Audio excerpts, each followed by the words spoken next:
इस वीडियो में हम दो सेट्स के दरमियान रिलेशनशिप की बात करेंगे। दो सेट्स में कोई ना कोई रिलेशन ज़रूर होता है।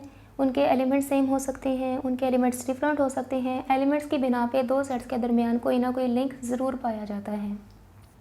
इक्विवेलेंट सेट्स क्या होते हैं? दो सेट्स इक्विवेलेंट तब कहलाते हैं जब उनके नंबर ऑफ़ एलिमेंट्स सेम हो, यानी कि अगर एक सेट में 4 एलिमेंट्स हैं और दूसरे सेट में भी 4 एलिमेंट्स हैं तो वो दोनों सेट्स इक्विवेलेंट कहलाएंगे। मिसाल के तौर पर ये सेट 7, 8, 9 में 3 एलिमेंट्स हैं और ABC में भी 3 एलिमेंट्स हैं, तो ये दोनों सेट्स एक दूसरे के इक्विवेलेंट कहलाएंगे। सबसेट, एक सेट A दूसरे सेट B का सबसेट तब कहलाता है जब सेट A का हर एलिमेंट सेट B का भी एलिमेंट हो। जैसे सेट A में 1, 2 और 3 ये 3 एलिमेंट्स हैं और सेट B में 1, 2, 3, 4, 5 एंड 6 और ये 6 एलिमेंट्स हैं सेट B में। चूँकि सेट A के तमाम एलिमेंट्स सेट B में मौजूद हैं, इसलिए सेट A सेट B का सबसेट कहलाएगा। इसी तरह A, R, M, S ये 4 एलिमेंट्स हैं पहले सेट में और दूसरे सेट में M, A, R, S ये भी 4 एलिमेंट्स हैं और चारों के चारों एलिमेंट्स सेम हैं। हर सेट अपने आप का सबसेट ज़रूर होता है। थर्ड सेट में हमारे पास सेट X में तमाम इवन नंबर्स हैं, जबकि सेट Y में 2 के मल्टीपल्स मौजूद हैं, जबकि जो स्मॉल x है ये रिप्रेजेंट करता है ऑड नंबर्स को, यानी कि ऑड नंबर्स को 2 से मल्टीप्लाई किया गया है। इस तरह सेट x बनता है 2, 4, 6, 8 अप टू सो ऑन, और सेट y बनता है 2, 6, 10 अप टू सो ऑन। तो इस तरह सेट y जो है वो सेट x का सबसेट बन जाता है। सुपर सेट क्या होता है? अगर सेट A सेट B का सबसेट है तो सेट B सेट A का सुपर सेट कहलाएगा।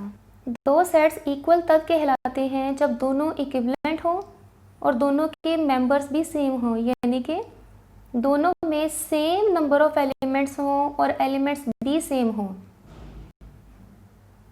यानी सेट A सेट B का सबसेट हो और सेट B सेट A का सबसेट हो तो दोनों सेट्स एक दूसरे के इक्वल कहलाते। जैसे A, R, M, S में ये 4 एलिमेंट्स हैं और M, A, R, S में भी 4 एलिमेंट्स हैं और दोनों में सेम एलिमेंट्स हैं। इससे कोई फ़र्क नहीं पड़ता कि पहले कौन सा एलिमेंट लिखा है, बाद में कौन सा एलिमेंट लिखा है, एलिमेंट्स सेम होने चाहिए।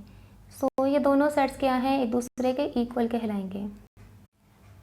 दो सेट्स A और B कंपेरेबल तब कहलाते हैं जब या तो A B का सबसेट हो या फिर B A का सबसेट हो। जैसे सेट A B C और set A B C D ये दोनों कंपेरेबल हैं क्योंकि पहला सेट दूसरे सेट का सबसेट है।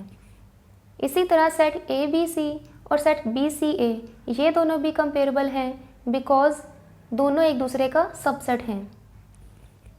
लेकिन सेट A B C और सेट A B D ये दोनों कंपेरेबल नहीं हैं बिकॉज़ इन दोनों में से कोई भी सेट एक दूसरे का सबसेट नहीं है। सेट्स ओवरलैपिंग भी होते हैं। दो सेट्स A और B ओवरलैपिंग तब कहलाते हैं जब दोनों में कम से कम एक एलिमेंट सेम हो, कॉमन हो। जैसे सेट ABC और सेट DCP इन दोनों में जो कॉमन एलिमेंट है वो है C।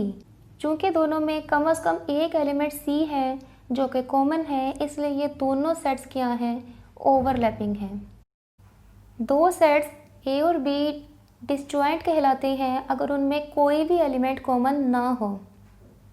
जैसे सेट 2, 4, 6 और सेट 1, 3, 5 इन दोनों में कोई भी एलिमेंट कॉमन नहीं है, इसलिए ये दोनों सेट्स डिसजॉइंट कहलाएंगे। Please like and share my video, subscribe to my YouTube channel and set the bell icon to all.